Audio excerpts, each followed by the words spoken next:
Police प्रशासनाची कशा पद्धतीची तयारी आहे? या आठवडा पूर्ण खास करून 31 डिसेंबरसाठी जळगाव जिल्हा पूर्ण जिल्हाभरात 35 पोलीस स्टेशनमध्ये प्रत्येक पोलीस स्टेशनमध्ये किमान 2 ठिकाणी नाकाबंदी आयोजित करण्यात येत आहे.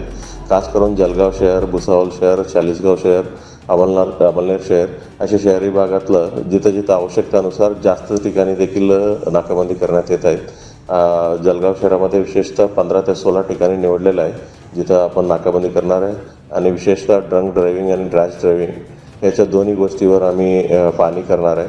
आणि आमच्याकडे जे उपलब्ध असलेलं ब्रेथ अनलायझर्स आहे ते आम्ही इकडे जळगाव शहरात आम्ही देण्यात आलेलं आहे. जे कोणी असं सापडतील त्याच्यावरती कायदेशीर कारवाई करण्यात येईल. किती कर्मचाऱ्यांचा बंदोबस्त राहणार असेल उद्याच्या दिवशी रस्ता?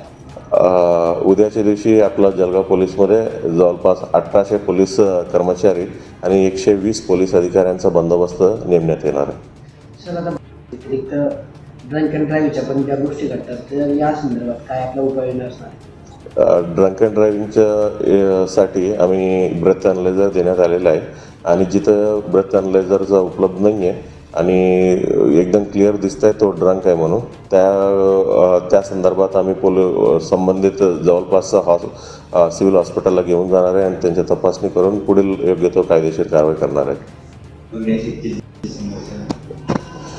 नागरिकांना हीच मी आवाहन करू इच्छितो, म्हणजे जे काही तुम्ही सेलिब्रेशन करतायत तुम्ही आपल्या घरी किंवा कुठे एखादे हॉटेल वगैरे तुम्ही गेले असतील, परत येताना तुम्ही सेल्फ ड्रायव्हिंग कोणी करू नये, ड्रंक ड्रायव्हिंग अजिबात करू नये, कोणी दुसऱ्याला कोणाला त्रास होणार नाही अशा गोष्टीत अशा पद्धतीनं तुम्ही सेलिब्रेशन करावी असे मी आवाहन करू इच्छितो.